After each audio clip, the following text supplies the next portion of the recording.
You're listening to the TEPIS Paranormal Talking Point podcast, a show that discusses various aspects of the paranormal world, with paranormal news, ghost stories, interviews, and much more. And without further ado, let's get into some talking points.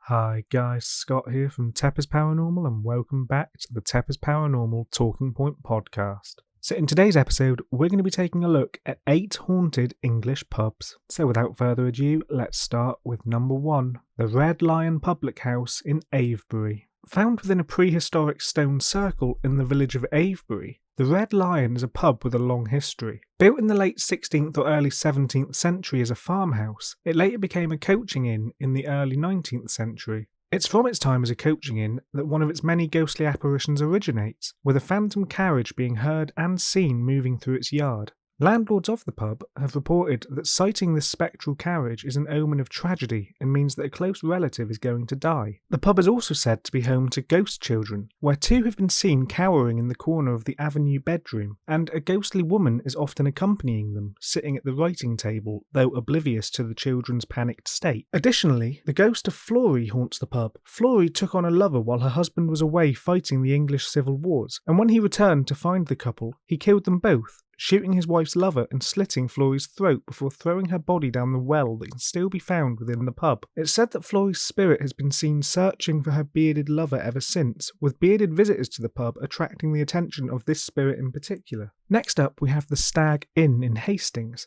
Dating back to 1547, the Stag Inn is one of the oldest pubs in Hastings. The pub is home to a number of spirits, including that of a Dutch sea captain who was murdered by local fishermen and who's been spotted roaming around the cellar, as well as a young girl dressed in all white who's been seen by the fireplace on the upper floor. It's also reported that the back bedroom of the inn gives its guests goosebumps, with most who use this room reporting a strange presence within. Tour guides within the town will also talk about the famous mummified cats that were found in the chimney within the inn during the 1940s and are now on display in the front bar. Cats were often used as a form of protection in old buildings, and it's said that these cats protect the pub from evil spirits and harm. One story tells that they once belonged to Hannah Clark, a witch who occupied the inn in its early days. Next up again, we move on to the Black Bear Inn in Tewkesbury, Gloucestershire. The current building of the Black Bear Inn dates from the early 16th century, though it was possibly in existence from as early as 1308, and unsurprisingly for an inn of this age, it houses a spirit within.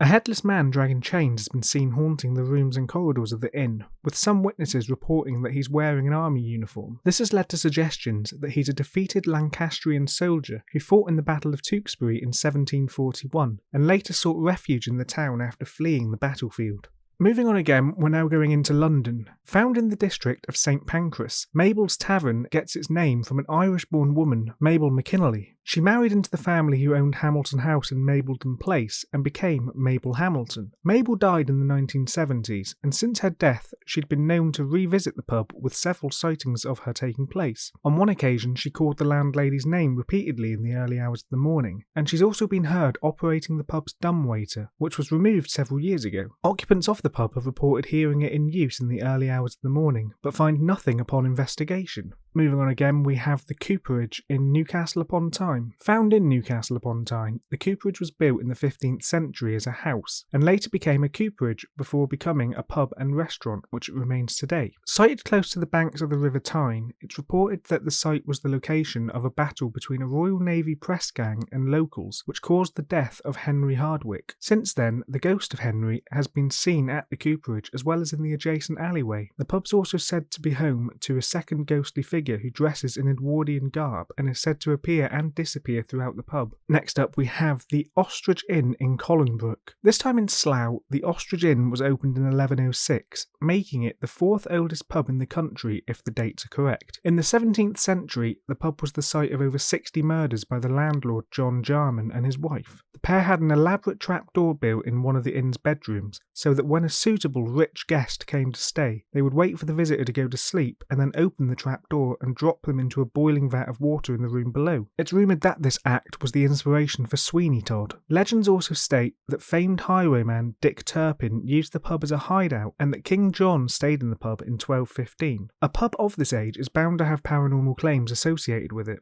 and this one's no different. Former landlord Mark Bourne was a skeptic prior to taking over the pub and claimed that strange noises, ghostly figures and objects moving all by themselves are all in a day's work when at the location. Additionally, a woman in a Victorian dress and a ghostly young girl are also said to haunt the site, with staff also claiming that there are frequent cold spots and feelings of despair. And finally, a paranormal group investigated the location in 2003 and communicated with a spirit named John, who claimed that he was alive during the reign of Queen Elizabeth I. This time we're moving on to a 16th century pub. We have Ye Olde Salutation Inn in Nottingham. This pub's built over a cave system dating back to the 9th century and is said to contain a number of hauntings, including a young girl known as Rosie, former landlords and even a highwayman. Rosie is the most infamous spirit of the pub, with the legend claiming that she was 5 or 6 years old when she was struck by a carriage in the pub's courtyard. She was then taken down to the cave in an attempt to cool her down until a doctor could arrive.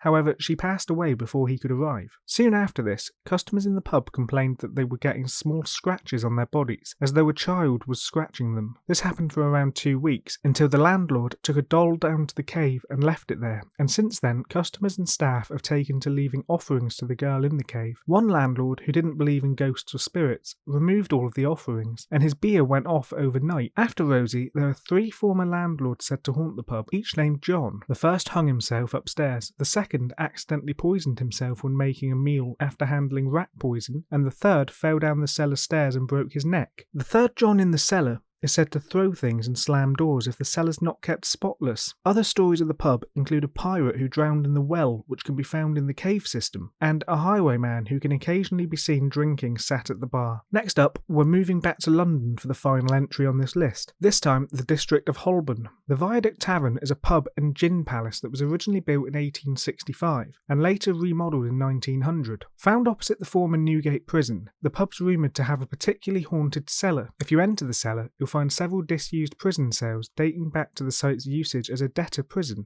A former landlord recalls the lights going out, doors slamming, and a disembodied voice whispering, "There's just 2 of us down here now," into his ear. Another eerie story from the pub comes from 1982, when a landlord's daughter was reading a newspaper upstairs before she heard someone running quickly up the stairs, the door to the room she was in swinging open and the paper being thrown from her hands, and then the door closing and the footsteps heading back down the stairs again. Of course, when she investigated, there was nobody present. In 1999, 2 electricians felt taps on their shoulders, and later a carpet roll rose into the air and fell back before them, leading to many speculating that the loft above the pub is home to a poltergeist. And finally, patrons of the pub report that a ghost steals their drinks when nobody's looking. The pub was investigated by BuzzFeed Unsolved in 2017, and I personally visited the pub myself in 2019, though had no experiences of my own during my short visit. So that brings us to the end of our 8 haunted English pubs, and now we're going to move on to the TEPIS Paranormal Talking Point Podcast News Review. As you know, I do a lot of paranormal investigation, and when I do, I like to be comfortable, which is why I wear clothing from allegedlypossiblymaybe.co.uk. With a wide range of high-quality clothing available for low prices, I strongly recommend checking out their website and buying some clothes. If you enjoy quality clothing, visit allegedlypossiblymaybe.co.uk and use discount code TEPIS at checkout to save 10% on your order. Okay, it's time for the TEPIS Paranormal Talking Point Podcast News Review. Today we've got 4 headlines to talk about. With it being October, some of the stuff coming out is more Halloween themed, so there tends to be more of a spooky sort of feel in the news. So let's start off with Queen Mary's Randy Ghost jumps into bed with guests at £600 a day retreat. In this article, it says the owners of Ballington Hall in Sudbury, Suffolk, the monarch's former home, have called in a medium, but they believe the Tudor Queen from 1553 to 1558 wants to be friends, not scare people. Her hand-carved bed is still used in one of 16 rooms, and TV fashion journalist Naomi Isted slept in it and said, "I kept waking because I sensed a massive lump beside me. Even now I have a cold chill all over my body when I think about it." Medium Lee Wyberd slept in the bed and said, "I felt I was being pinned down to the mattress and could not get up, but it's not a harmful presence. and we're all hoping it settles down. The image of Queen Mary has been seen in the mirror and her shadow moves around corridors. The hall's owner, Leslie Reynolds, said, "Our granddaughter slept in the bed and she felt like someone was tickling her feet. Mary was very gentle." Mary was known as Bloody Mary after having 280 Protestants burned at the stake for refusing to convert to Catholicism. Leslie added, "I don't feel threatened by her, so I'll allow her to stay. But if anything changes or she starts to frighten guests, then I'll ask Lee to do something." An interesting story, seems like something that's trying to just drum up a bit of business for this accommodation. Obviously, with the history of the location being that Queen Mary used to live here, there is a link. However, I feel like this is just strictly being done for promotional purposes. Next up, we have a headline which says that an eerie picture of demon-like ghost lurking outside Civil War Army Hospital leaves Reddit users on the fence. The article goes on to read that an eerie photo that appears to show a demon-like ghost has sent Reddit users into a spin. The creepy snap, posted on Reddit, was taken just outside of an old Civil War Army hospital in Chattanooga, Tennessee. In the comments, the user, DrewB102, explains that he'd been previously warned by an estate agent that the house was haunted. The photographer said patients were operated on inside the home, and then moved to the field out back where most would die after being placed in tents. This photo was taken of the tree's face, and I didn't notice a figure behind it until this evening. I walked all around the field photographing it for the seller, and not once did I see that shape by the fence in person or in any other shots. Looking at the picture, there is what seems to be a sort of humanoid shape next to the tree leaning on a fence. It looks like it could be a person, or it could be some sort of doll. It looks like it has long hair and looks like it's in all white, or is at least white in appearance. I'm not overly convinced that anything here is overly paranormal. I feel like this is easily explained by it just being an object that someone has put there. However, I don't really know for sure as the image quality when zoomed in isn't great. A lot of users on Reddit seem to agree and say that it could be anything as the picture's not clear enough to be able to work out exactly what it is. Looking at the picture a bit closer, it could be some sort of bag or something caught in the fence. But please take a look at this picture and let me know what you think in the comments down below. Next up again, we have ghost hunters flee haunted fort as spirit tries to electrocute them on camera. In this article, they talk about a team of ghost hunters who've been forced from a paranormal investigation over grave fears for their safety after video footage allegedly captures a sinister spirit attempting to electrocute a man. Tony Ferguson and his wife Beth and their team of experts have been hunting down paranormal activity for almost a decade, but nothing could have prepared them for what happened at Fort Guildkicker in Gosport, Hampshire. They say during their visit to the historic fort, a camera recorded an array of blood-curdling screams including evil laughter, footsteps behind them, along with the spine-tingling moment Tony received a sharp shock to his hand where the zap can clearly be heard on tape. Normally our investigations last a lot longer, but we were only there for an hour and a half. I was holding the camera and felt like something was with us in the room, Tony recalled. As I went to put down this camera, we heard what sounded like electricity and I felt a painful shock in my hand. But there's no electricity in the fort, so it couldn't have come from the building. I swore with the pain, and straight after we heard what sounded like an evil wheezy laughter from a male voice. So to me that sounds like it could be static that was built up obviously from the use of electric equipment and the clothing they're wearing as they're walking around. It could just be that he earthed himself and this made a connection that obviously shocked him. I don't think anything necessarily was shocking them. However, they do go on to say in the article that they heard loud audible footsteps following them around. I don't necessarily think this is paranormal, and obviously the fact they didn't stick around to investigate the location further makes me slightly dubious, as I feel like an investigator should stay to investigate if things are happening. Admittedly, I suppose the attack on him may have slightly scared them off,